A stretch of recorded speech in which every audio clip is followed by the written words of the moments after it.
Bienvenidos a la conferencia número 46 de la Cátedra Libre de Estudios Judíos Moses Mendelssohn de la Universidad de Buenos Aires. Hoy tenemos el honor, el Cubet y el placer, Fargenín, de compartir con ustedes la ponencia del profesor doctor Marc Caplan.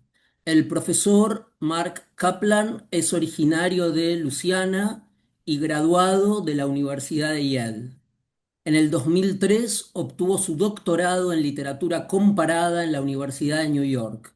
Desde entonces ha ocupado puestos de profesor en la Universidad de Indiana, en la Universidad Johns Hopkins, en la Universidad de Yale, en la Universidad de Polonia, de Varsovia, Mhm. en la Universidad Heinrich Heine de Alemania, de Düsseldorf, así como becas de investigación en la Universidad de Pensilvania, en la Universidad de Harvard, la Universidad de Constance en Alemania, en el Centro de Historia Judía de New York y la Universidad de Michigan Ann Arbor. En el 2011 publicó el libro Lenguaje, Temporalidad y Narrativa en, en el modernismo periférico, en una comparación de las literaturas yiddish y las literaturas africanas. Este libro fue editado en Stanford University Press. Y el segundo libro, Escritores yiddish en Weimar, Berlín, un modernismo fugitivo. Fue publicado en el 2021 por Indiana University Press. Eh, Actualmente es profesor en Dartmouth College.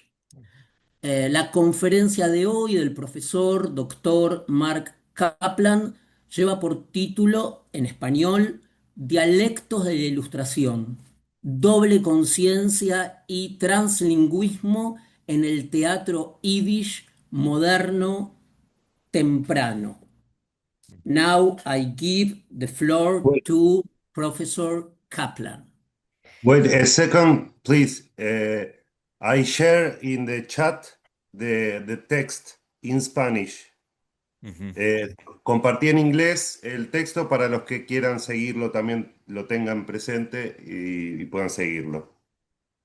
Sorry. Gracias. Como decimos en Yiddish, antes de empezar, quisiera decir algunas palabras. Mi agradecimiento a mi buen amigo Pablo Dreizig por la amable invitación a hablar hoy.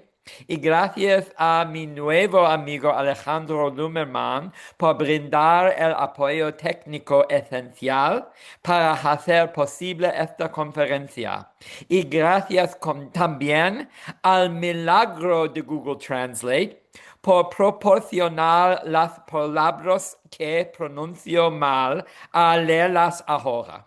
Gracias sobre todo a todos los que me sintonizan con la esperanza de que mis comentarios preparados sean valiosos y que el debate que puedan inspirar transforme esta conferencia en una conversación. Gracias a todos. Gracias, Marc, por el esfuerzo. Gracias, Marc. Gracias, gracias, de nada. So, to begin my prepared remarks, a familiar rabbinical homily takes note of the language in the first chapter of the book of Genesis, a book that we're about to start reading again in our annual recitations in the synagogue. The question is, why is the second day of creation the only one in which God does not remark, "It was good"? And the answer is because on the second day, God separated heaven from earth. And separation, division, is not good. I don't wish to comment on the theological implications of this interpretation, at least not here. But I would like to reflect on the philosophical and social implications of why so much human history is dedicated to the assumption that divisions and difference are not good. The philosophical and social implications of this assumption coincide when a recognition of division becomes internalized, when the division becomes apparent within an individual's consciousness.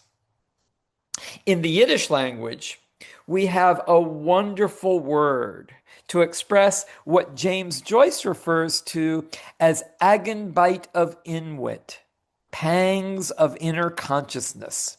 The word in Yiddish, derived from Hebrew, is vayetzrotzitzu. This too is of biblical provenance. When the matriarch Rebecca conceives twin sons, she feels vayetzrotzitzu, and they struggled within her.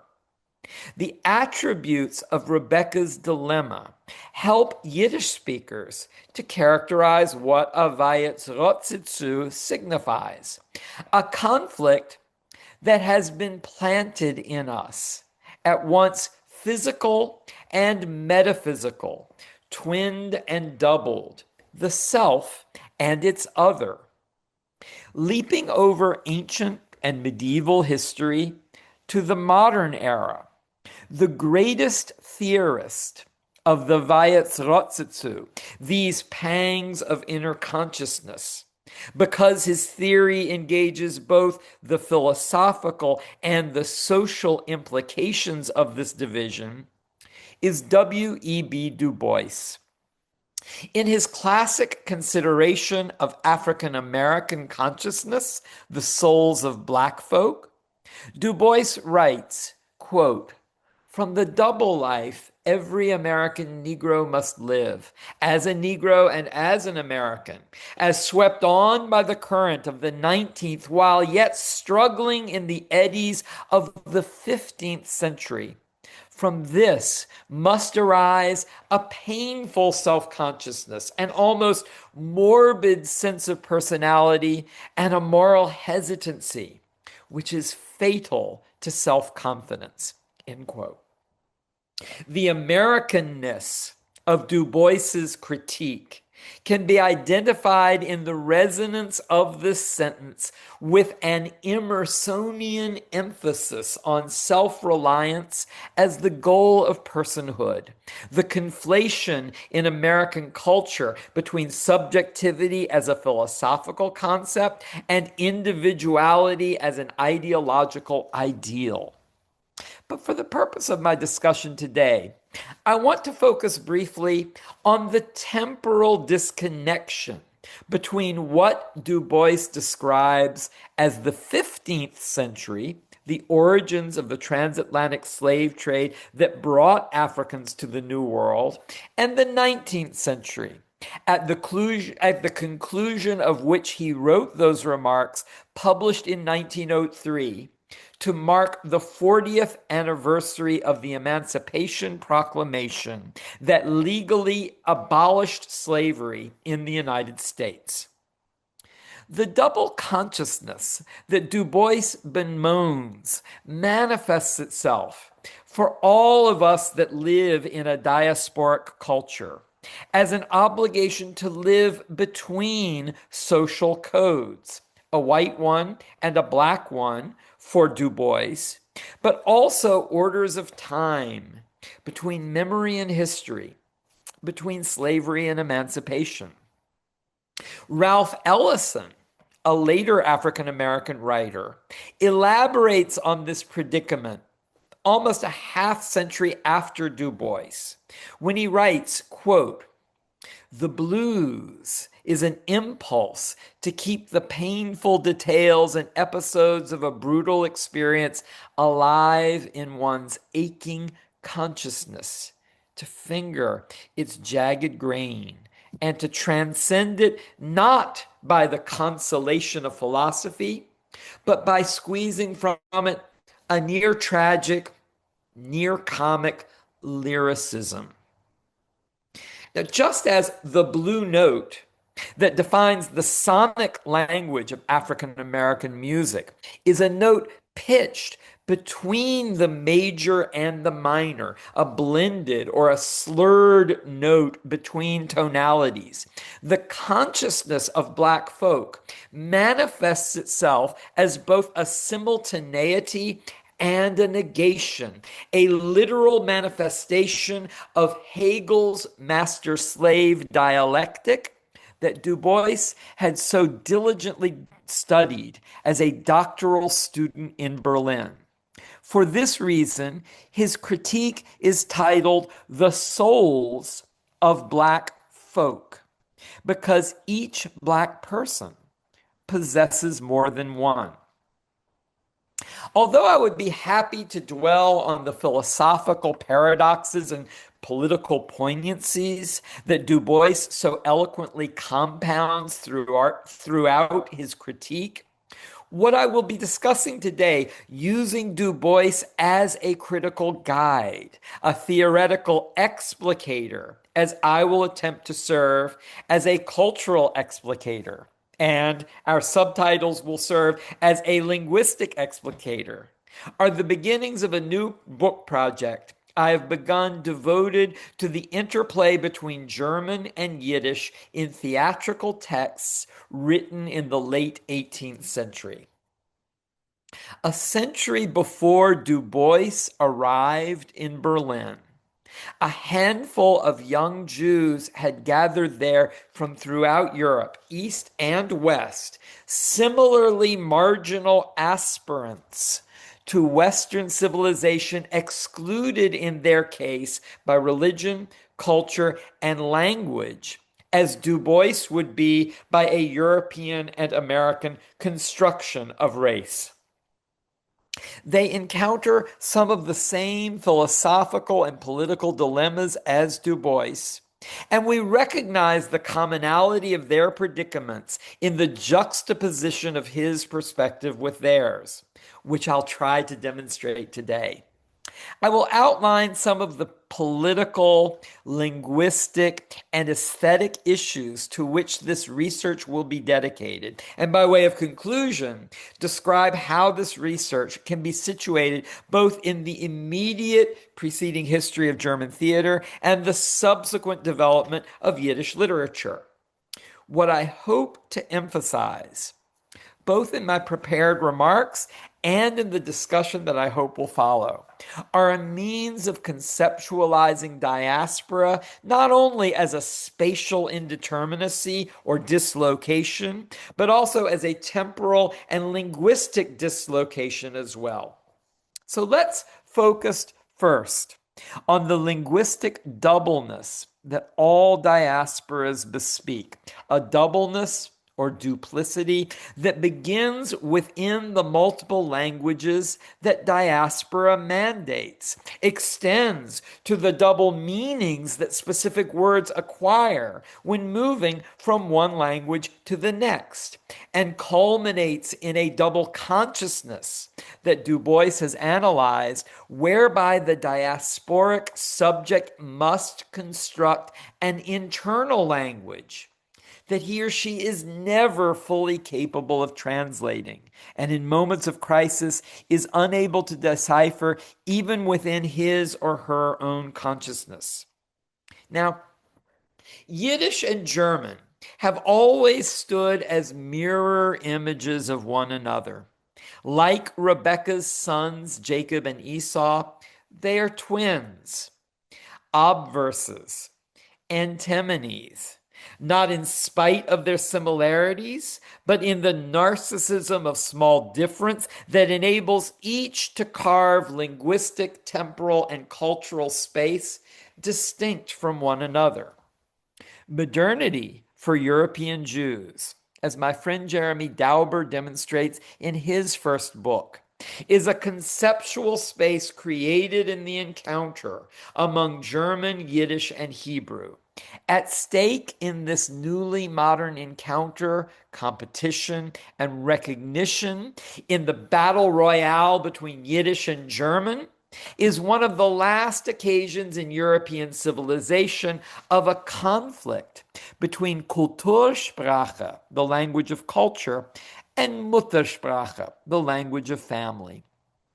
Yasemin Yildiz writes in this respect that the distinction between Kultursprache and Muttersprache is not merely a difference in linguistic function, but one of linguistic philosophy and indeed historical dispensation. And I quote, "While previously a universalist conception of languages prevailed, by the end of the 18th century, a relativist perspective began to take hold. The universalist conception, dominant until the 18th century, deemed languages to be essentially equivalent, and their specific forms only an irrelevant surface feature compared to the more important aspect of the content of any text. The relativist perspective, on the other hand, saw languages as radically different from each other in their specificities and their makeup." Now, a way of conceptualizing this difference between the universalist and the relativist is a technology that we're using today. Google Translate, ChatGPT, artificial intelligence considers language to be universal. You take one word and you translate it into the next. But our own experience of these technologies constantly reminds us that this reduces language to an algorithm, to a mathematical formula, that our nuances, our intentions, and our double meanings cannot be conveyed through. Let's go back to the end of the 18th century, though. The Jews writing between Yiddish and German refer back to this mechanistic model for understanding consciousness favored in 18th century thought. At the moment when the rhetoric of organicism was being invoked with increasing specificity, in order to exclude the Jews themselves from the discourse of nationalism. Like marginalized groups throughout history, these Jews arrived at a formulation of modernity too late to gain access to it. Yet this belatedness is what offers a key to their relevance to subsequent developments in a specifically Jewish literature, particularly one written in Yiddish. In ideological terms, the writing on which my research focuses is the product of what we call in Yiddish the Haskalá, what's known in modern Hebrew as the Haskalá.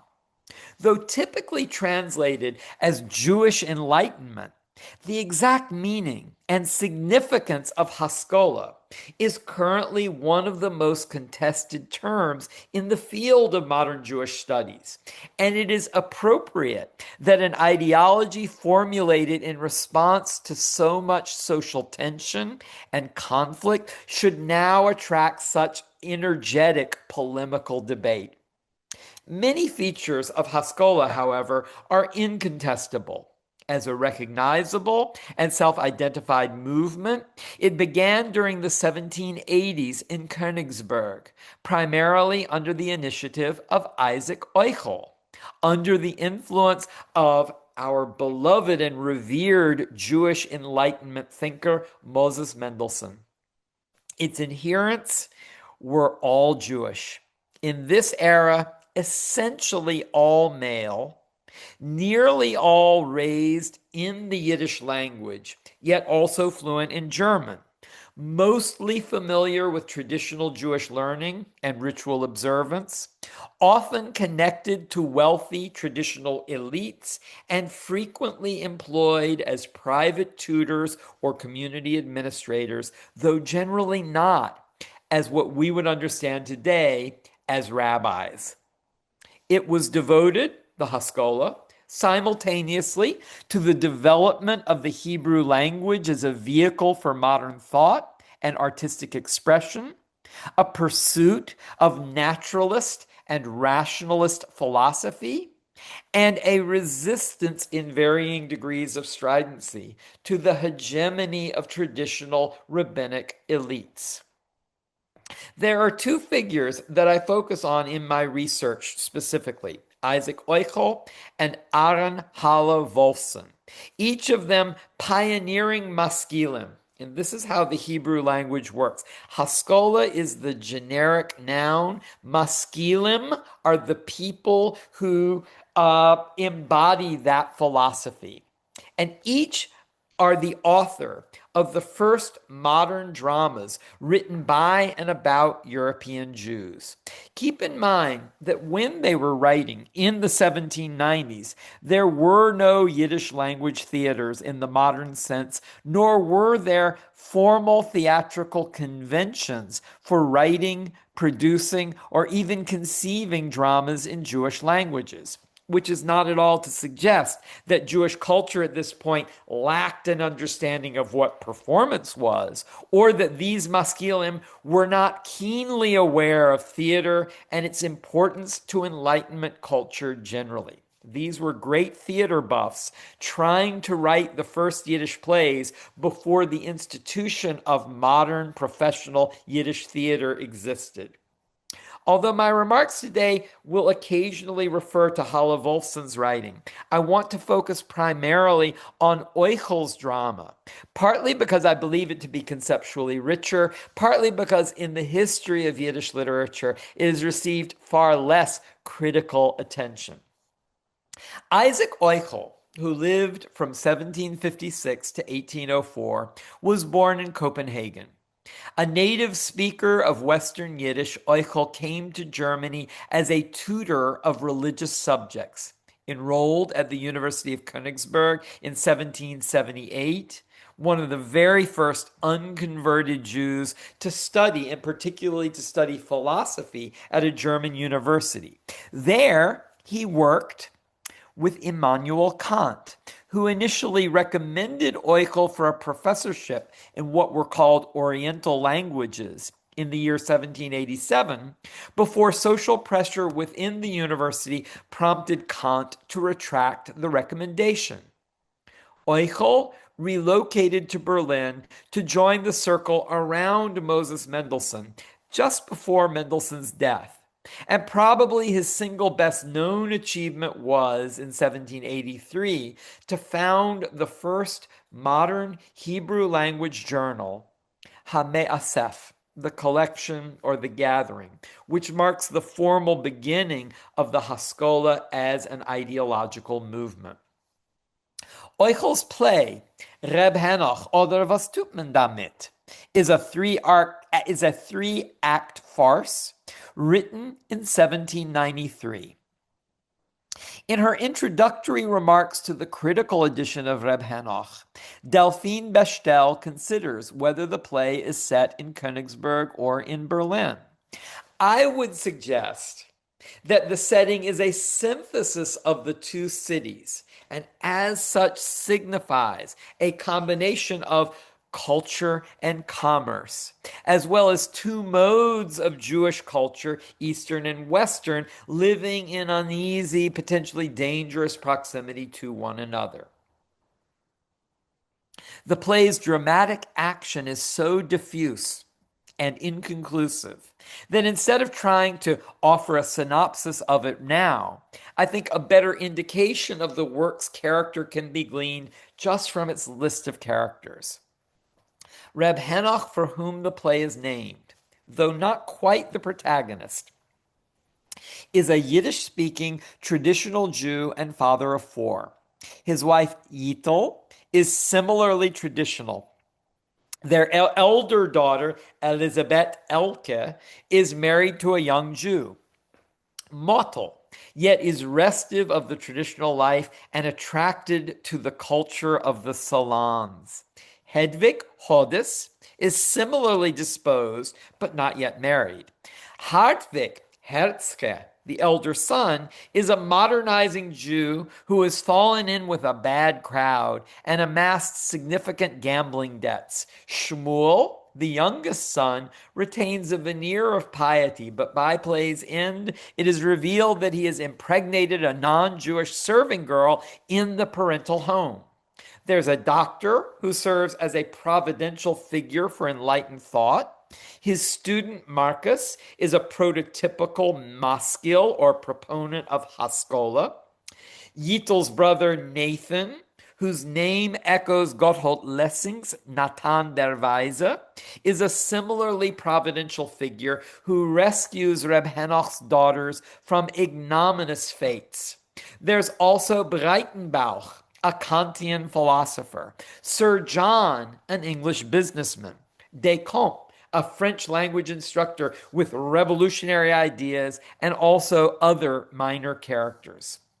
Reb Hanoch inhabits a linguistic spectrum that at the least juxtaposes Western Yiddish with Eastern Yiddish, and both dialects of Yiddish with modern German. The interaction of Western Yiddish, the author's maternal language, with Eastern Yiddish and German also includes parodies of English, French, Plattdeutsch, and even the academic jargon of Kantian philosophy. Although Euchel writes stage directions in German, using, however, Hebrew letters, he continually refers to ritual objects in Yiddish. For example, when Henoch's wife enters the stage, Euchel writes, Sie kommt von der Straße, legt 3 Barches, einige Bischel Kräuter aus der Schürze auf den Tisch. Barches, one must note, is a Western Yiddish synonym for challahs, the ritual bread that Jews serve at Sabbath and holiday meals. Although the linguistic status of the play is hybrid between 2 dialects of Yiddish and several varieties of German, nonetheless, as a whole, it is indecipherable, even illegible, without linguistic and cultural fluency in Yiddish. We thereby learn something indelible and unique, both for Germanistic and Yiddishistic, when we read Euchel's critique of enlightenment in Yiddish. Euchel, in this respect, traces the linguistic migration of Jews from Yiddish to German, not to champion an 18th century preference for pure languages or a 19th century proclivity for national languages, but all the better to critique the excesses and false consciousness of both Yiddish-speaking and German-speaking Jews, as I will attempt to explain. The published edition of Euchel's drama opens with a citation from Horace, Ridendo dicere verum qui vetat, which means, what could prevent us from telling the truth with laughter? This appeal to classical authority, in Latin no less, rather than a traditional Jewish source, is perhaps the most radical feature of the work.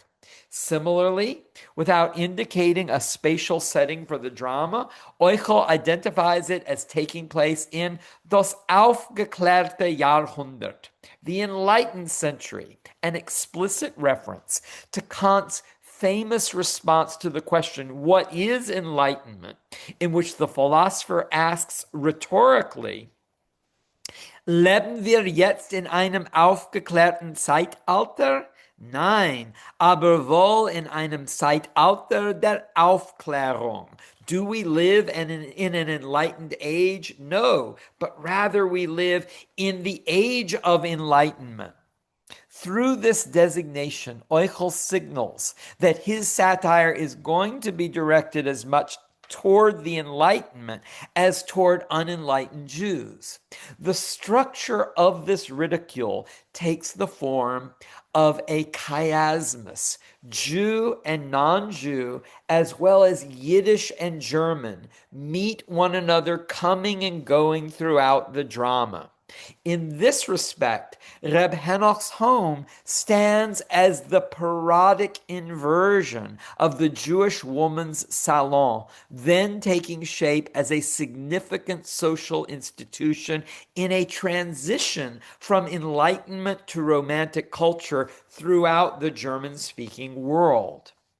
Indeed, the Maskilic hero is, with respect to language, ideology, and temporality, a riven figure, caught between assimilation and fanaticism, incapable of transcending the conflicts of his society, because doing so would mean abandoning the community, which is the one transgression unthinkable to the Maskilim, even as it is the imperative to which Jewish adherents of enlightenment often succumbed to.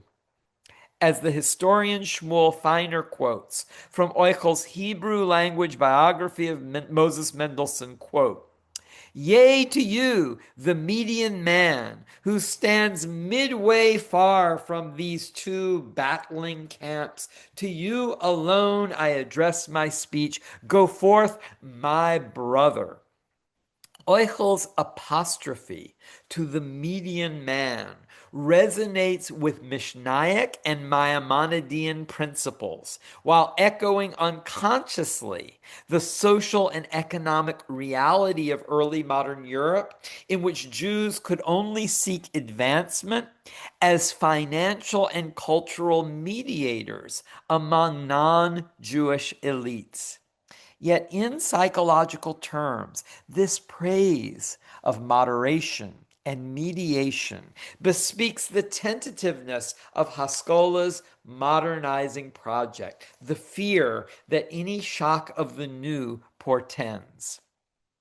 The appeal to the middle ground that Euchel makes in his biography of Mendelssohn receives an inverse response in Halle Wolfson's farce, starting with its title, Leichtsinn and Framelei, Silliness and Sanctimony, in the idiomatic English translation, which portrays the Jewish bourgeoisie stranded between extremes of false piety and frivolity, between equally threatening risks from the corruption of the libertine non-Jewish world and the fanaticism of Jewish tradition.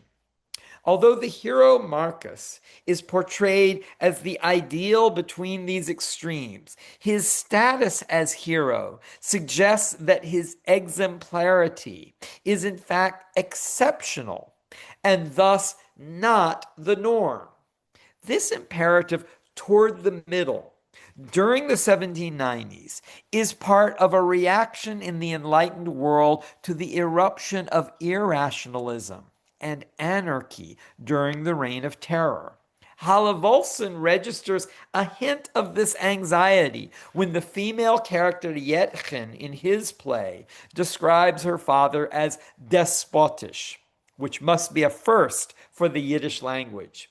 This reference, like the parodic figure of Descamps in Euchel's Reb Hanoch, takes its political cues from the German anxieties toward the French Revolution, a historical event that left adherents of a middle way between tyranny and chaos with no positive models to identify with.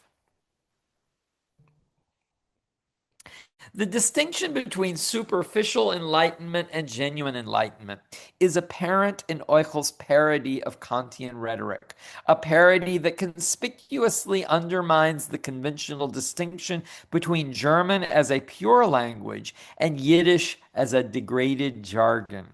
In this respect, I perceive Euchel as offering a preemptive critique of the Italian philosopher Antonio Gramsci's position on the relationship between dialect and language. And this critique must be seen as preemptive, asynchronic, because as I've suggested, diaspora always bespeaks an interruption of temporality, whereby the belated becomes anticipatory.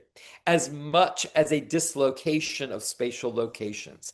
Gramsci writes in his prison notebooks, quote, "Someone who only speaks dialect or understands the standard language incompletely necessarily has an intuition of the world which is more or less limited and provincial, which is fossilized and anachronistic in relation to the major currents of thought which dominate world history."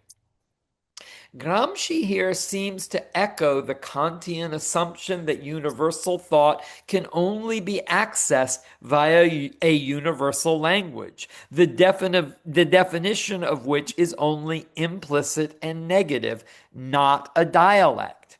Yet, although Euchel might possibly agree with this proposition in theory, in practice, his drama demonstrates that everyone, in some sense, speaks only a dialect, and that the most incomprehensible of these dialects is the jargon of Kantian philosophy, which presents itself as the model for the universal.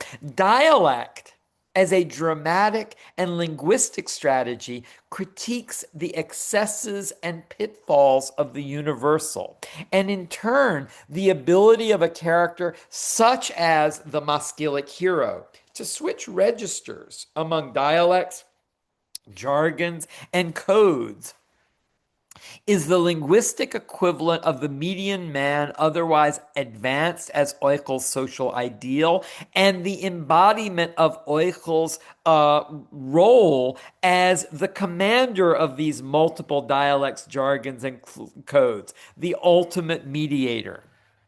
Euchel's character Breitenbauch, the Kantian, thus proclaims, quoting my translation, "You still remember what I answered the other day when I was asked what I thought about the things we see. I said that I thought it was phenomena. You could not accept this, but you do not understand. For look, dear mamselle, according to the newer, pure philosophy, one could swear by God or the highest being or the maximum of our own ideas that I am and really exist. But I cannot swear that you really are objectively present. For once you see, you are a thing apart from me, therefore only appearance and thus only in me, really present in my imagination." This passage offers a direct parody of a remark from Kant's critique of judgment. Quote, "All objects that I know are, that is, exist, and the possibility of some that did not exist, in other words, their contingency supposing them to exist, and therefore the necessity that would be placed in contradistinction to this contingency, would never enter into the imagination of such a being." And who could argue with that? Indeed, what motivates Euchel's parody is an understanding that true knowledge doesn't originate from the subjective perspective of the perceiver, but from the object perspective of the perceived. Shifting insight from subject to object, destabilizing Cartesian subjectivity, is the double consciousness of which W.E.B. Du Bois speaks so poignantly. It is also the perspective that distinguishes critical theory from philosophy. When speaking of Breitenbauch, the providential figure of the doctor in Euchel's play, says at its end, quote, "Yes, he has studied how one does not have to be human, has learned to dig out nonsense and inhumanity with big words." At the same time, the drama's unique juxtaposition of Kantian rhetoric with Yiddish calls attention not just to the proximity of Yiddish-speaking Jews to the heart of German Enlightenment, but also to what may be learned about Enlightenment itself by reading Yiddish works such as Euchel's Reb Hanoch or Halle Wolfson's Leichtsinn und Fremelei, as well as their subsequent imitations. To return to the ideological implications of Euchel's critique, let's consider again how Kant himself defines enlightenment. Kant's famous 1784 response to the question, "What is enlightenment?"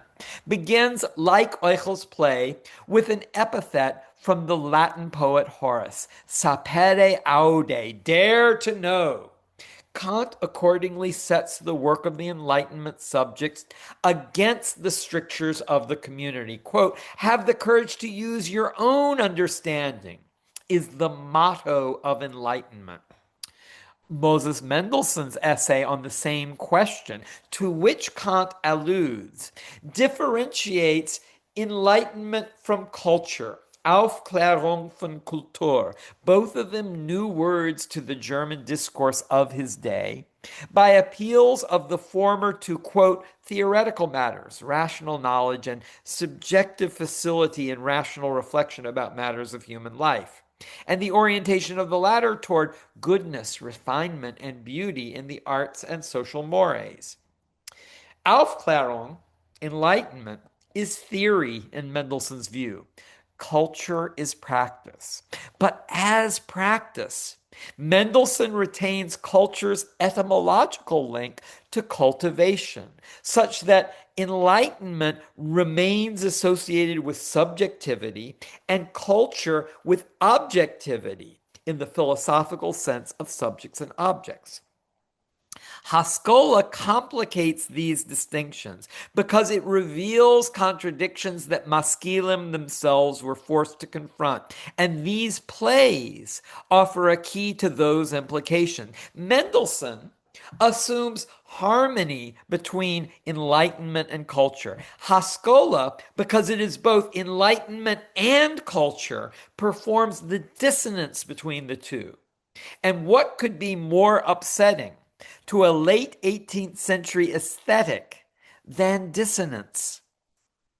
Mendelssohn continues, quote, "All practical perfection has value only in relation to social life, and so must correspond only to the destiny of man as a member of society. Man, as man, needs no culture, but he needs enlightenment.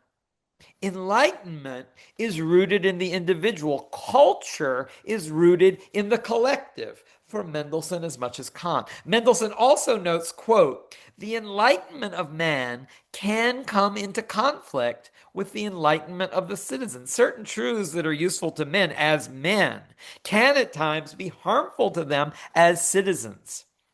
Mendelssohn significantly doesn't elaborate here on what precisely he means. Haskalá, however, will spend a lot of time debating these distinctions at a point when Jews in Eastern Europe had yet to be considered citizens in any sense of the term. The pathos of Haskalá can be identified in its efforts to enlighten Jews as a nation before they had received emancipation as citizens. The maskilim, in this sense, are like Cinderella without a fairy godmother, dressed up for a ball that not only they would never attend, but to which they were never invited. Enlightenment, in this analogy, is the fairy godmother. There is thus a dialectic within Enlightenment thought between individual subjectivity and collective accountability, between the singular and the communal.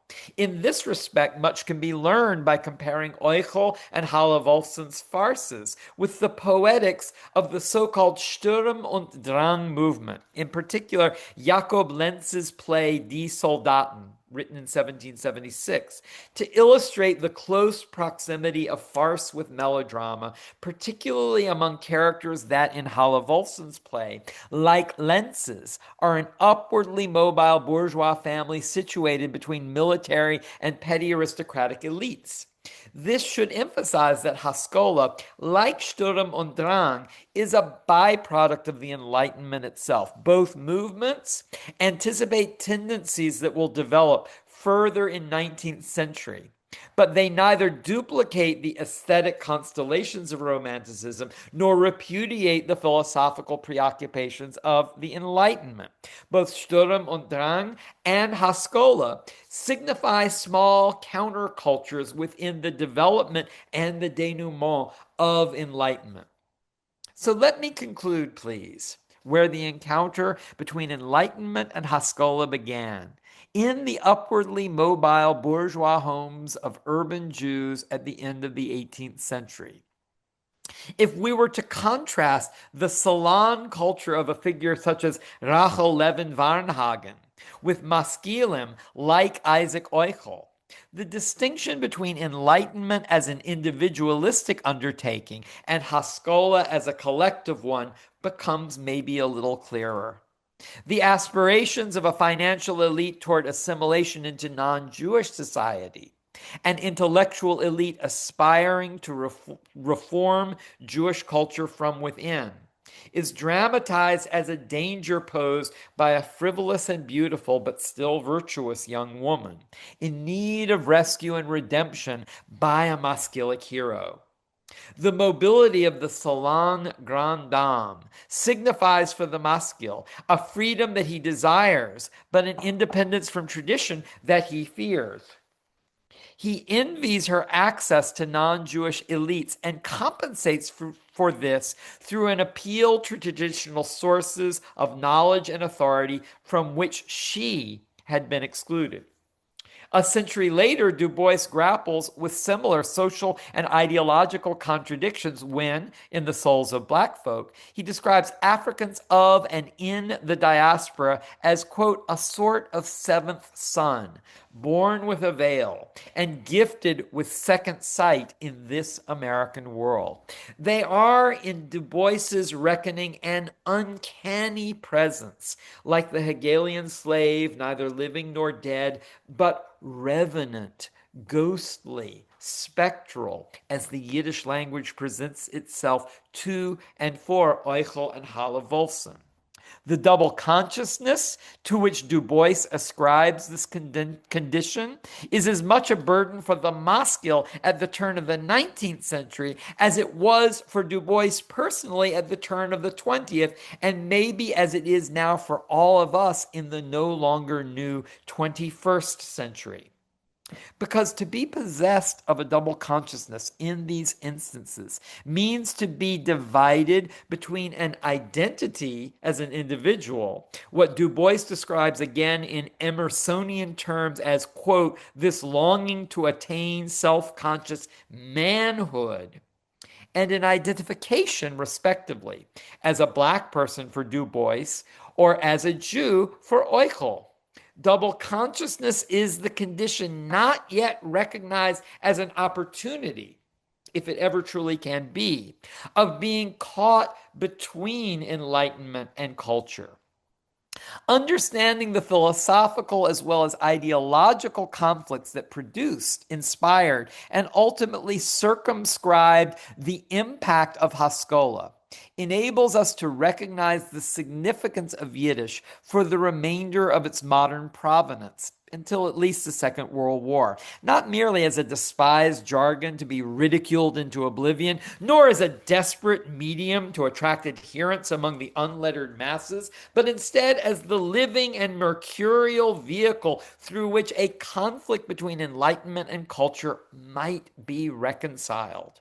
This conflict, in turn, informs Haskala's ideological inheritors in the 20th century among Zionism, Yiddish-speaking socialists, and other iterations of an explicitly Jewish cultural nationalism.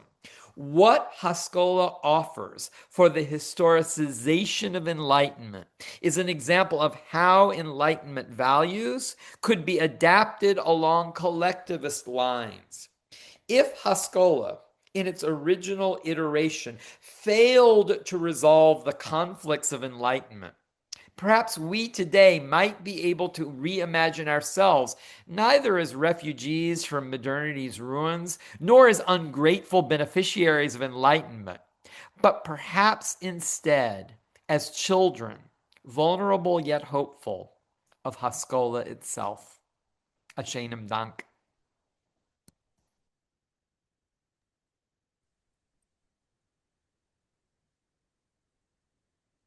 Maravilloso, maravilloso.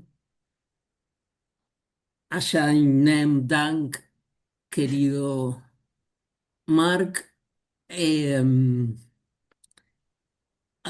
Abrimos Open the Ask.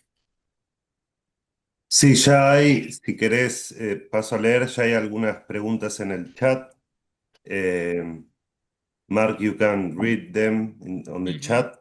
Ari Solon pregunta si los masquilim tenían una doble conciencia duboisiana o ellos querían eliminar o borrar su judaísmo en la conciencia alemana.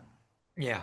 So this is a great question. And I think that, it's difficult to generalize because there were Maskilim that assimilate completely into German culture. One example of this is the philosopher Zalman Maimon, who very clearly sees himself as having moved beyond a Jewish collectivity into a German philosophical consciousness. Now, everybody that knew Zalman Maimon personally thought he was an extraordinary jerk.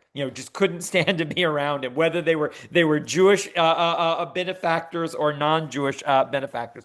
But that process of leaving the double consciousness behind is something that happens repeatedly in the history of Jewish enlightenment and Jewish modernity.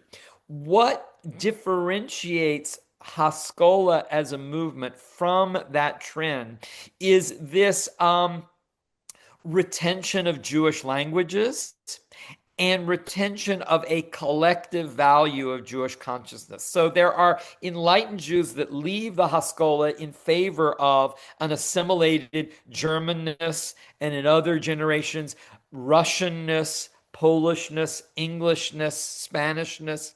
But the Maskilim, as a historical phenomenon, use a commitment to Hebrew and a spoken knowledge of Yiddish as signifiers to maintain this Du Boisian double consciousness. So it is different from just, we all want to be German speakers now. Gracias. Y otra pregunta que dejaron, Guillermo Atlas dejó en el chat y pregunta hasta qué punto, cuán lejos se puede llevar la comparación entre la Haskalá judía y la experiencia afroamericana y dónde vería usted los límites. Yeah, I think that this is a fundamental political, ethical, and historical question, and I really appreciate it. And just to answer it provisionally, because I think to answer it fully would take really literally a whole book. I think that the limits of this comparison are first reached when Jews as a collective begin to come to the United States and have to recognize, first of all, that African American culture is an entity that is going to fascinate and entrance them, and also in certain respects very clearly to frighten them. And also to recognize that upon arriving in America, dubiously, Jews are given a status that in a provisional status in America that they never had, and speaking a little bit from personal experience, they still don't have in Europe, and that is the status of white people. So the construction of race in America and in Europe is a very complexly interrelated phenomenon, but it consists of these fundamental political and historical differences, signified in the fact that a Jewish person is de facto accepted as a white person in the United States, and may be accepted or may be rejected, but in the specific constructions of race in the European context are not white. So upon achieving whiteness in the United States, Yiddish-speaking intellectuals who can no longer or would no longer call themselves Maskilim are very, very troubled by the idea that Jews as Americans will no longer care about minority differences, will no longer value their own status as a minority.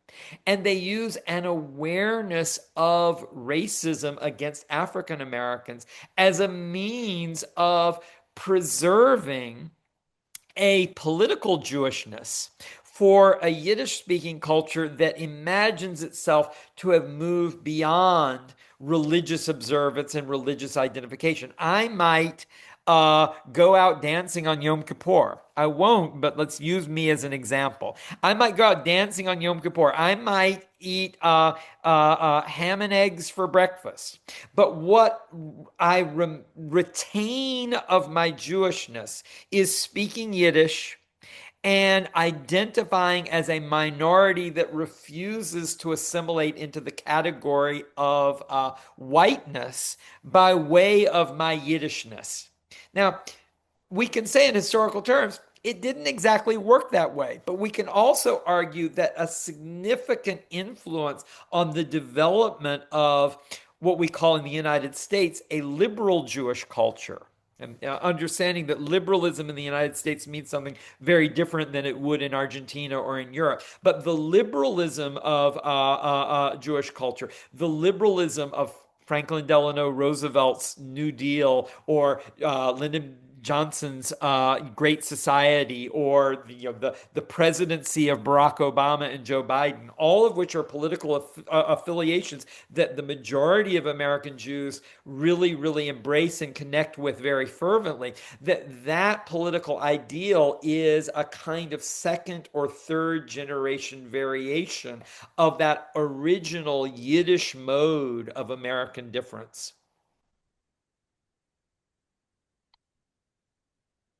¿Hay más preguntas, Alejandro?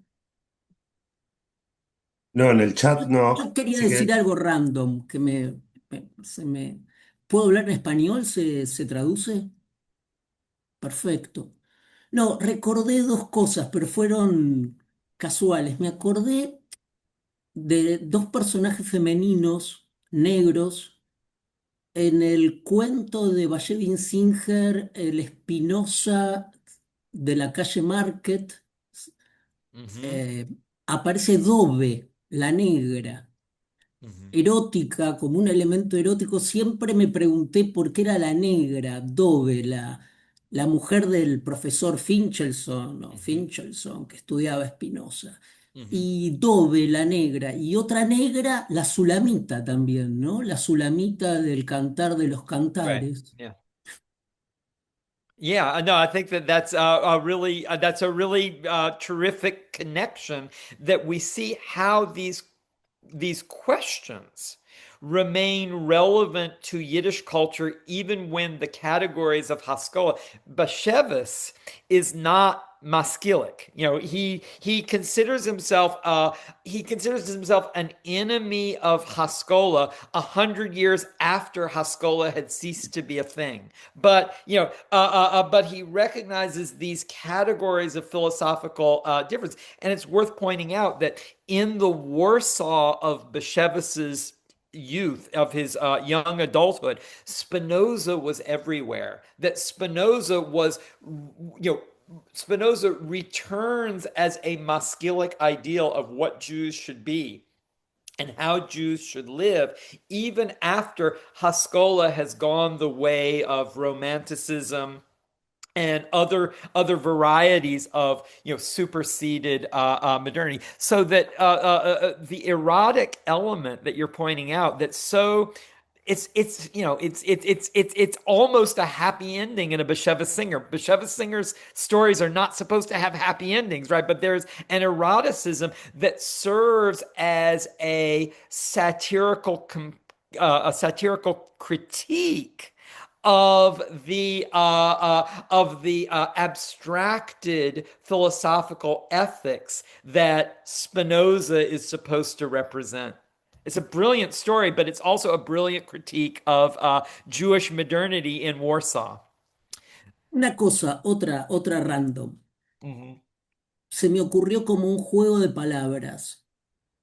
El judaísmo muscular, o mejor dicho, Mm-hmm. el judaísmo masculín, ¿puede ser un antecedente del judaísmo muscular? Mm-hmm. Perhaps you could translate that so I can respond a little bit more, a little more accurately. The muscular Judaism Right. Okay. Yeah. and Yeah. the masculine Judaism. So Connection, the masculine definitely would not see themselves as muscular Jews, but they might have seen themselves mas- as Jews who know how to dance. You know, that would be their aspiration, that they're not aspiring to the kind of physical autonomy that the muscle Jews achieve.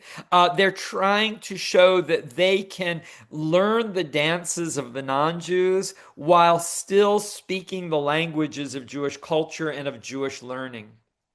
So I believe that there's another question in the chat from Guillermo Atlas about the different languages embodying different ideologies. To what extent does Euchel, how aware is he of this complexity, and how much of this is us reading backwards?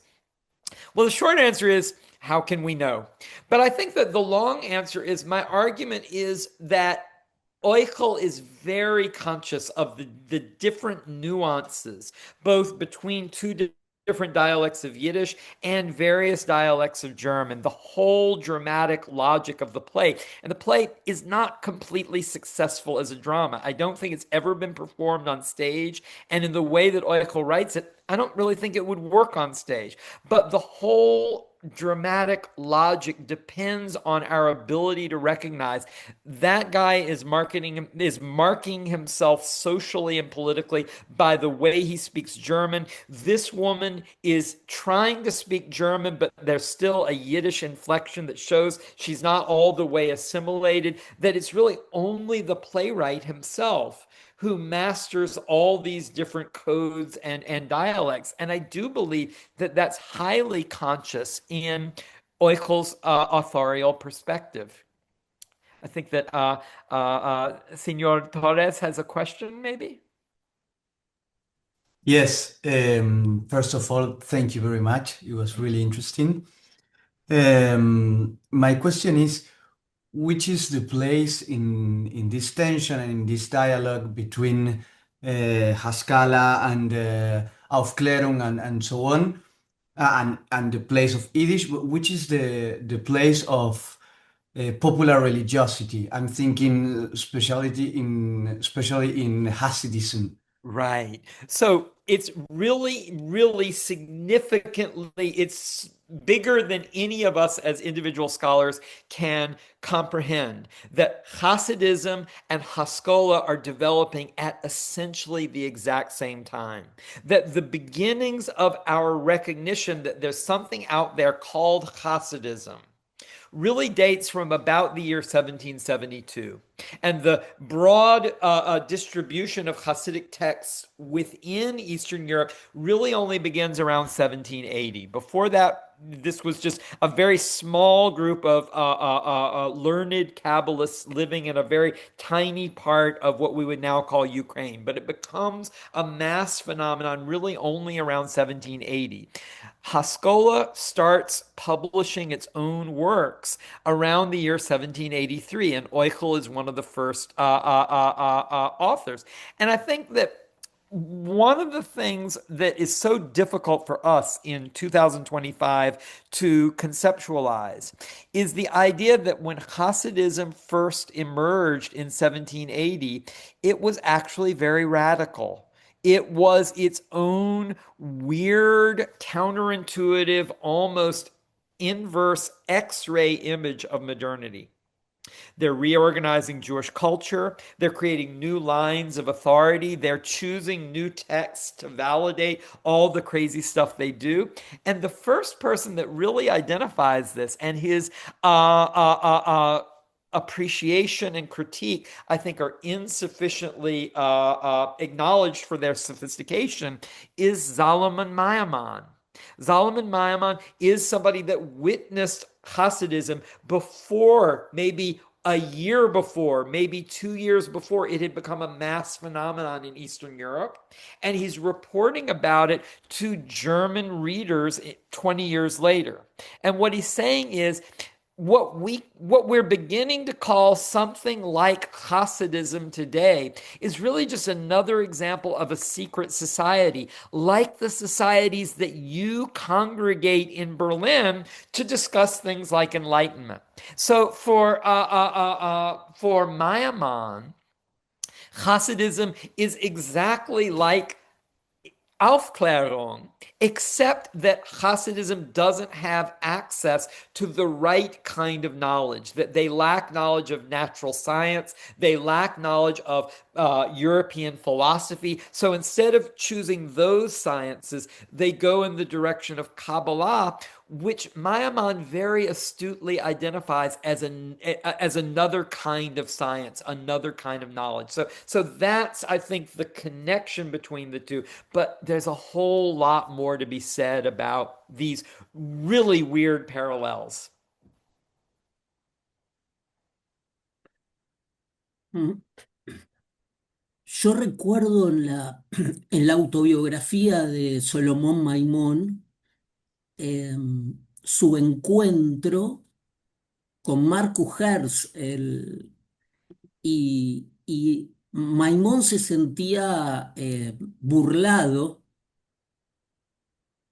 ¿no? Mocking por Hertz, y ahí se abría un gap, un abismo cultural terrible, ¿no? Pero es un personaje fascinante, Maimón. Sí, sí. Yeah.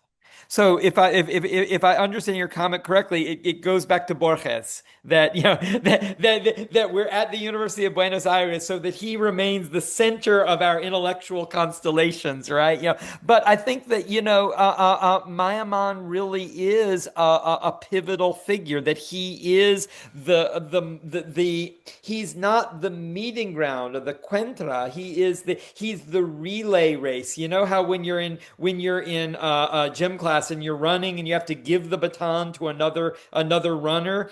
Mayaman is the relay runner between Eastern Europe and Germany. And at the same time as he's this pivotal historical figure, he's also in a weird way a kind of historical dead end. And the Haskalá is dedicated to creating lines of continuity so that Jewishness can be modern and retain a memory of language and a memory of ritual, a memory of tradition, so as not to lose itself. Now, if that experiment is successful, well, that's a question that we're debating.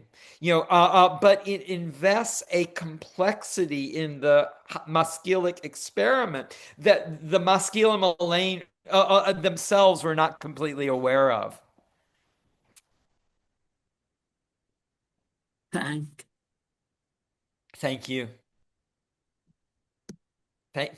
Thank you, everybody. I like talking about these things. A ver, otra pregunta hay.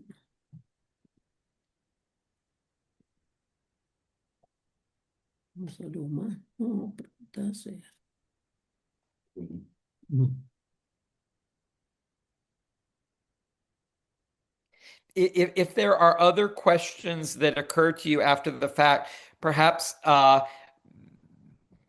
Pablo, you could share my email address and people could send me an Sí, email after the fact if they would like to. sí, sí, sí, sí, yes, Thank yes, you. yes. ¿Qué es la figura de Gramsci, Yeah. ¿no? Gramsci, em,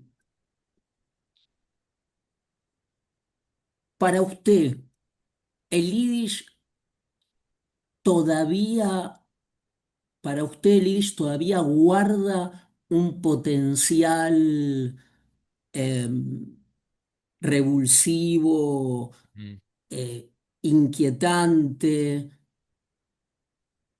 en la escena contemporánea, cultural, política? ¿Cuál es el futuro? No como idioma, no como sobrevivencia empírica, sino como potencial para el pensamiento judío. Hoy estamos todos con un baño de felicidad por tener esta conferencia, pero al mismo tiempo estamos profundamente angustiados. Mhm. ¿Dónde ubica el yiddish en esta Mhm. coyuntura? So to begin with, talking about Gramsci a little bit, I wish that I would have had the opportunity to meet him. I understand that I'm much taller than him, so that would be, a thrill. But this is what I'm trying to suggest, and it's really maybe a little bit too concentrated in the way that I presented it today. It needs a greater elaboration. But Gramsci is saying that the dependence on dialect is going to limit the ability of the worker to receive a revolutionary consciousness. That this is somehow a strategy that we could see, for example, in the student strikes in South Africa in the 1970s. That we don't want to be lectured to, we don't want to be taught in Afrikaans because it's holding us back from an engagement in modernity. If we can study English instead, we'll be open to the whole world. So there are strategies in which only knowing, the so-called dialect, only knowing the regional language is debilitating.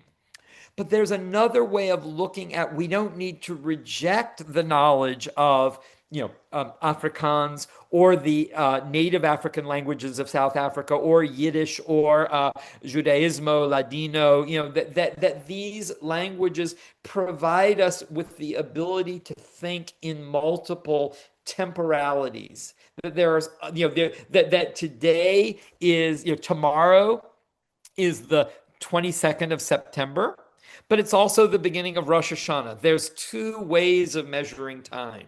And the knowledge of the local language serves as a critique of the national language, that it's not all one thing, and that a revolutionary consciousness doesn't just mean what the ideologue, like Gramsci, is saying. It also means what we can contribute from our local perspectives, from our experience of modernity to a revolutionary consciousness, which is to say that what Du Bois is saying is we're trying to assimilate to the 19th century, but as African Americans, we're still stuck in the 15th century. Well, that trauma, that historical regression that Gramsci is critiquing and criticizing might be a secret strength, because trauma is a consequence of crisis.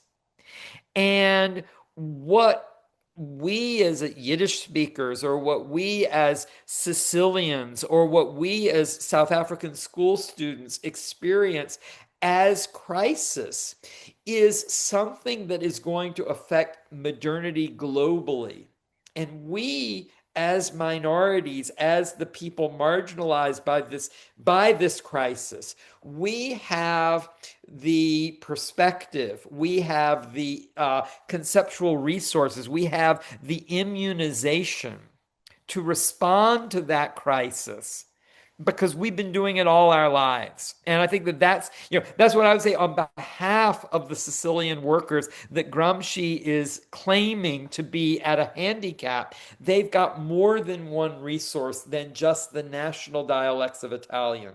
And the South African students who were right to protest against their oppression, nonetheless were able to do that in a multiplicity of languages and not just in English. So we learn from them, not just from Gramsci. Zechroina Lavracha. Thanks. A ver, Alejandro, ¿hay más preguntas? No, en el chat no, no No. hay. Bueno, Perla, ¿querés preguntar algo? O Héctor, aprovecha ahora. No, preguntar no, estoy Opinar. tomada por lo muy interesante. ¿Puedo hablar así? ¿Se traduce? Sí, creo que sí, si Sí. hablas despacio, sí. Me evocó un montón de cosas la charla, verdaderamente fascinante. Menciono algunas, pero no con ánimo de discusión, sino para, no sé, ponerlas sobre la mesa. Eh, Esta manera de ver yo diría, no es un binarismo, no es que hay dos maneras de ver los sucesos, es que hay un modo judío que desde siempre fue que no hay uno solo. No se trata de un binarismo, se trata de que ese uno único del origen en el judaísmo está vaciado. Más de una lengua, o sea, la Torah misma está, el Talmud, está todo escrito en más de una lengua. Los judíos nunca fueron monolingües, jamás. Desde el principio había hebreo y arameo. ¿Sí? Después fueron agregando otros idiomas con la errancia, etcétera, etcétera. Y eso es sí, es una experiencia muy distinta de la lingüística de otros pueblos. Acá en Argentina, esto es... no, no le entra en la cabeza a un argentino. Yo siempre hablo de un ejemplo, poco antes de la Segunda Guerra hubo en Polonia una, un censo, ¿no? Y se preguntaba entre las preguntas del censo lo que se llama la lengua madre, Mm-hmm. ¿sí? ¿Qué lenguas habla cada uno? Entonces, un judío medianamente conectado con la tradición hablaba de entrada tres lenguas, hebreo, yiddish y polaco. Mm-hmm. Además, según la zona donde estuviera, hablaba ruso, alemán, ruteno en algunos lugares, ucraniano, ya conté siete lenguas. Mm-hmm. Si a esa persona en el censo le preguntan si habla lengua extranjera, dice que no, a menos que hable inglés o francés. Bueno, esa experiencia es muy distinta de los sudamericanos, es absolutamente distinto. En Argentina, la declaración de la independencia se hizo en varias lenguas. Mm-hmm. ¿Sí? Por lo menos en castellano, en quechua y en otras lenguas originarias. Mm-hmm. Hoy en día nadie de nosotros habla más que castellano. Mm-hmm. Lengua culta que es inglés o francés o bueno, ya ahora eso es discutible, no importa cuál, pero digamos, la persona culta habla una lengua internacional como el inglés o el francés. Yeah. Sí, esa experiencia lingüística del judaísmo es sumamente particular. Mm-hmm. Y eso también incide en lo que el profesor Kaplan hablaba sobre eh, la experiencia, esta idea de que las lenguas dicen todo lo mismo, solo que hay que la misma lengua, el mismo concepto pasa de lengua en lengua, solo hay que saber cuál es la palabra correcta. Y en realidad no es así. Ese es un concepto griego de la verdad. La verdad está en todos lados, es el contenido y las lenguas son meramente el continente. ¿Sí? Pasa una verdad a otra impoluta, pero es la lengua la que construye lo que decimos. Mm-hmm. Si no hay, el hablar el decir influye en lo que decimos, ¿no? Mm-hmm. Bueno, no sé, no, Bien, hay varias cosas que diría, pero no, me parece sobre la hora y no quiero exagerar. Mm-hmm. Pero muchas gracias por una muy interesante charla.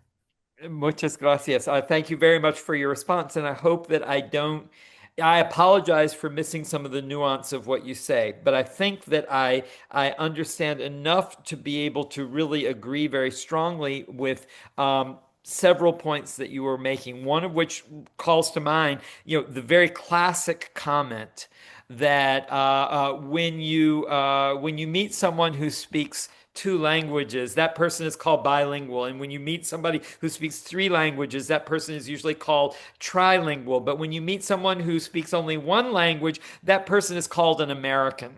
That in the United States, we don't have enough appreciation of the obligation to speak more than one language. And, my experience as a student of languages and most rudimentarily as a student of Castellano or of Castilian or of Spanish, that the the obligation to make mistakes and the obligation to negotiate misunderstandings is the most important learning experience that each of us as individuals ever receive. And I think that to get back to, what I believe, if I was understanding, completely enough, this understanding that a multilingual moment is really what calls Jewishness into being. Before our awareness of the necessity of working between Hebrew and Aramaic, as you were saying, and then Hebrew and Polish and Yiddish, and then Yiddish and Hebrew and Castellano. Before that negotiating moment, Jewishness was not yet a civilization. It was a cult. It was focused on actions that we are no longer able to perform. And in our I agree. reconstruction imaginatively obligates us to negotiate between languages and between this almost mythical, past and the present in which we reenact it via ritual.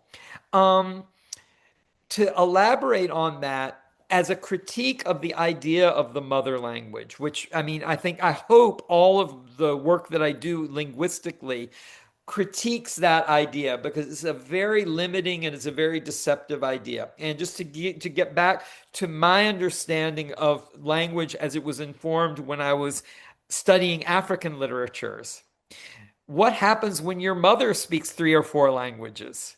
What then is your mother language? There's a language for trade, there's a language for worship, there's a language for the tribe, there's a language for the village, there's a language of state, and my mother might be speaking all of them. And you counted 7 languages. This is exceptional in the United States. It is common, everyday, ordinary, quotidian in Africa. So the idea of the mother language suggests a flattening of experience into just one mode of expression. Let me suggest another way of conceptualizing this. So the division of languages is a fundamental feature of what we might call a medieval mindset. And I don't use medieval as, it's backwards and it's 1,000 years ago and it's very bad. I think that, we've lost something in losing the complexity of the medieval moment. And that medieval moment depended on a sacred language as the language of writing and a vernacular language as the mode of secularity. They were always intending to be in dialogue with one another. So the obvious example of this for Jews, there's Hebrew, and there are all of the Jewish vernaculars. There's Yiddish, there's Judaismo, there's Judeo-Arabic, Judeo-Farsi, Judeo-Catalan, Judeo-Lombardy, all these great languages. For Western Europe, it is Latin and the Romance languages. For Eastern Europe, it is High Church Slavonic and the Slavic languages. In Arabic, there's Quranic classical Arabic and the dialectical Arabic. The same with classical Chinese and dialectical Chinese. The same with Sanskrit and the Hindi languages. So this is a fundamental mode of linguistic organization that modernity supersedes. We can collapse the relationship of the vernacular to the sacred language into a single language, and we can achieve secularity. We can achieve the Renaissance, and this happens in Italian in the 13th century. It happens in German with Luther's translation of the Bible. It happens in English with Shakespeare. It happens in Yiddish around the year 1815. It happens very late. It happens in Chinese in 1911. So, this belatedness to the idea of secularity, this idea of monolingualism, actually serves as a critical tool that informs both Yiddish language creativity and Hebrew language creativity and Ladino creativity, but also the internalization of that rhetoric, that symbol system, that mode of discourse in the works of Henry Roth or Isaac Babel, or Bruno Schultz, or maybe on a different frequency, even Borges himself. That that He would like that. well, he would have loved it, right? I don't know if he would have earned it, but he would have definitely appreciated it. But that multilingualism is another means of resisting the secularity that is not exclusive to Jews, but it is characteristic of Jewish culture. Um, I'm not that sure. Good. No estoy tan segura que sea una forma de resistir la secularidad. Eh, Well, not always, but in surprising ways. Let me throw this example out. I was talking about secular Yiddishism of 100 years ago. The secular Yiddishist goes to a big party on Yom Kippur. Well, if you're going to a party on Yom Kippur, you're not exactly erasing Yom Kippur, are you? You're just, you're turning it upside down, but the inversion is not it is not, it's showing how bound you are to these categories that you still try to go there. I agree. At that point, I agree. Yeah, yeah. I mean, the way I say this to my own students is that there is never a secular Yiddish, but there is always a secularizing Yiddish. That Yiddish Oh, is in the process of becoming secular, but it's never going, it wouldn't be Yiddish. Even Soviet Yiddish poetry draws on ritual, draws on reference systems, draws on Hebrew words less than other modes of Yiddish poetry, but nonetheless, it's still there. It's still fundamental to the construction and to the existential value of the language. yeah. Thank you very much. Oh, thank you. Bueno, la profunda admiración que tenía Borges por Isaac Babel, Yeah. Mm, la caballería roja, los cuentos de sí. Odessa. Yo creo que también él había encontrado una conexión, una ligazón entre los personajes argentinos, entre comillas, mafiosos, y ese personaje que no me acuerdo el nombre ahora, que es ese personaje Isaac Babel, que también es un personaje que podría ser italiano también, de la mafia o lo que sea. Pero bueno, todo lo que habló resuena, la idea de Gibolet, ¿no? Como la toma de Derrida, la idea la crítica de Derrida a Arendt respecto a que el lenguaje no enloquece. Entonces podría decir que el Yiddish es un lenguaje bellamente loco, Mhm. bellamente en ganz Meschigen. Yeah, yeah, yeah. And I just want to add to this notion, the juxtaposition of Babel with Borges, that they're not just connections, they're also condensations, because these are great masters of the very short story. And so so Borges is at his best, at his most concise. And that this is something that he shares at this outer reach of a Judaicity that he doesn't earn, but that he does claim. Totalmente. Héctor, ¿querés decir algo? Un Ahí está. agradecimiento Sí. al, al doctor Caplan. Me parece muy importante haber tomado en este momento de nuestra historia el comienzo del racionalismo judío de la Haskalá, porque Mendelssohn se va a convertir menos de 20 años después en un cuco, ya ha muerto, pero se ha convertido en, cuando comienza la reacción luterana, anti-espinociana, van a comenzar a acusar a Kant y a otros filósofos racionalistas de ser mendelssohnianos y entonces espinocianos, luego materialistas y ateos. Es decir, que Mendelssohn sigue teniendo una vigencia hoy día, aunque no lo sepamos, y tenemos que rescatarla.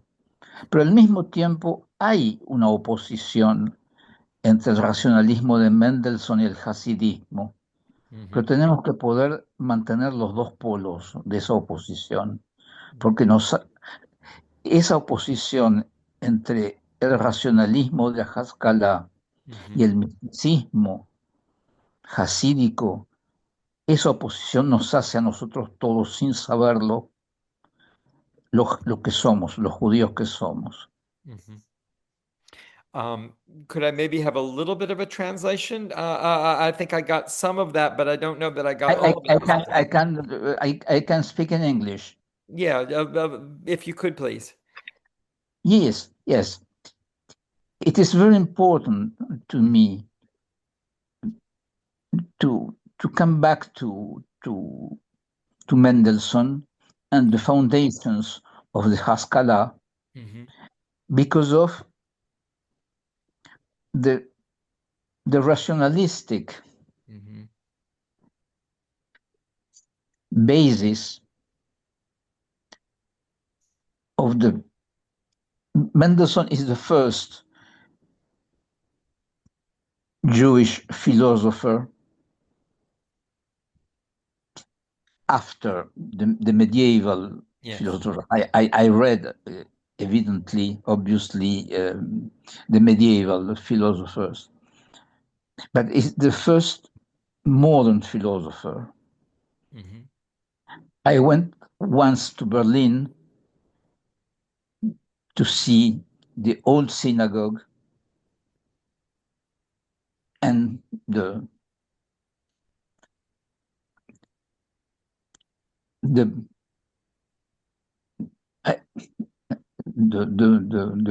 word is out of me. The place where Mendelssohn was, the grave of Mendelssohn. Yes.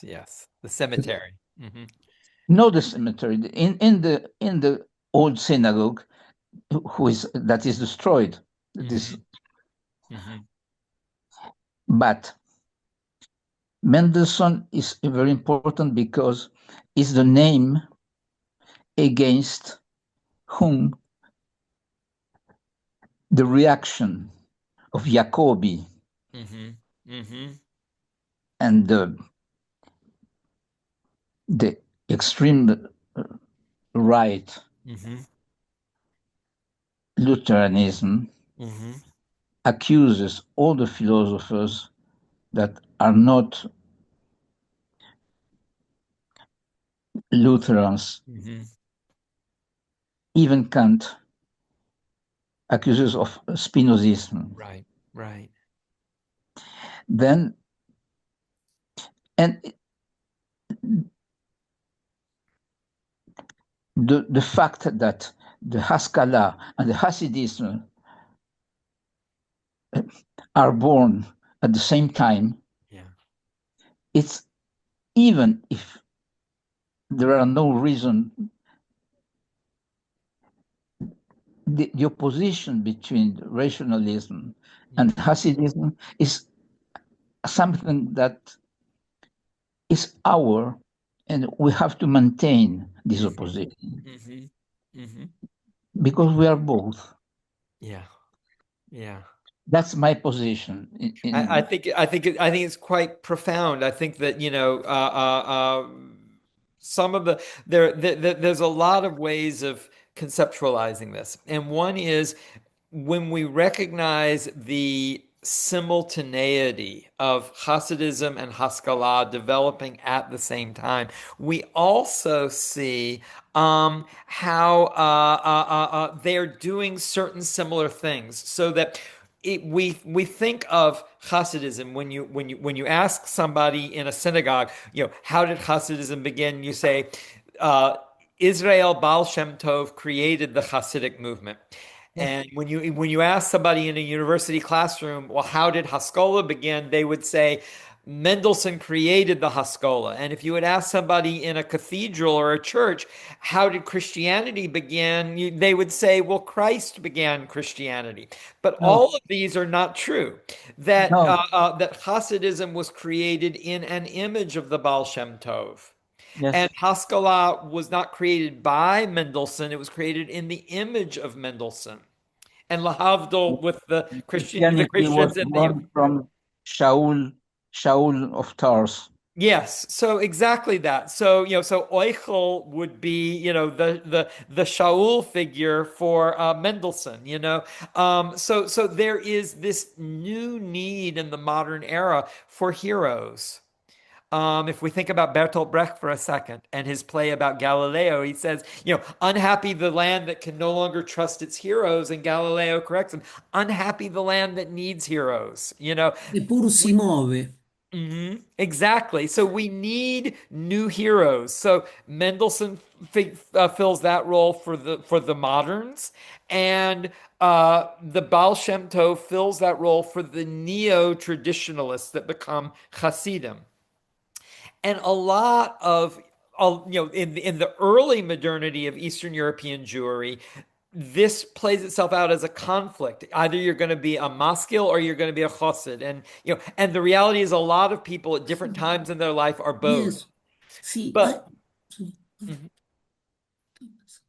by the mid 19th century, though, there is this aspiration to bring them together. How can we, already in the 1860s, people are writing in Yiddish as well as in Hebrew. How can we bring the best aspects of Hasidism and the best aspects of Haskalá without their latter-day corruptions? How can we make a synthesis of that? And it's that synthesis, I think, that Jews remain committed to trying to cobble together. I mean, each of us in our own way are trying to create that synthesis every day, including, tomorrow night at Rosh Hashanah. Yeah, I don't think about synthesis, but maintaining the opposition. Mm-hmm. Mm-hmm. Tension. We are not one. No, they can't be one, but it's kind of like two positively charged magnets. They never quite come together, but they're attracted to one There is another. not a self. There is not one self. I am not one self. Right. Hacemos, sí. Querido Héctor, hacemos una ronda más. Thank you so much. Sí, sí, Thank sí, you, tenemos thank que you. preparar la comida para hoy a la noche. Hay que preparar la comida. Hay un libro sobre la síntesis esta, hay un libro de Olga Litvak que ella dice que la Haskalá realmente fue un momento romántico, que hay muy interesantes esta cuestión, ¿no? Esta Haskole Yiddish romántica, iluminista, ¿no? Todas estas nuances, todos estos matices. So I think that this argument is very provocative, and there's a lot that I agree with. But I think it also suffers, and maybe we can, delete this part of the recording if it gets broadcast, but where it goes wrong is in trying to, if you understand the idiom, trying to break a kind of Gordian knot. That we've been misreading Haskalá all along. It's not enlightenment and it's not rationalism. It's cultural nationalism. But I think to return to what Professor Yankelevich is saying, that there is a bothness that cannot be reconciled. That we have to respect and acknowledge that there are elements of rationalism and elements of nationalism that play together in ways that from the outside seem highly incompatible. But it's in their incompatibility that they become productive, because people say, okay, well, Haskalá isn't working, so we're going to try a different formula. And some people try it as, Zionism, and some people try it as Yiddish language socialism, and other people try it in other varieties. And those don't work either. So they subdivide, and so it becomes a kind of viral structure. But understanding that the original organism is Haskalá requires us to recognize that, okay, so there's a single cell organism, but it has a mitochondria and it has a semi-permeable membrane and it has all these different parts of the cell that make it exist, that enable it to reproduce. That's what Haskalá is, not cultural nationalism, not Jewish enlightenment, but a weird and unstable combination of all these things. Fantástico. Thank you. Guillermo, ¿querés preguntar algo? ¿Querés opinar algo?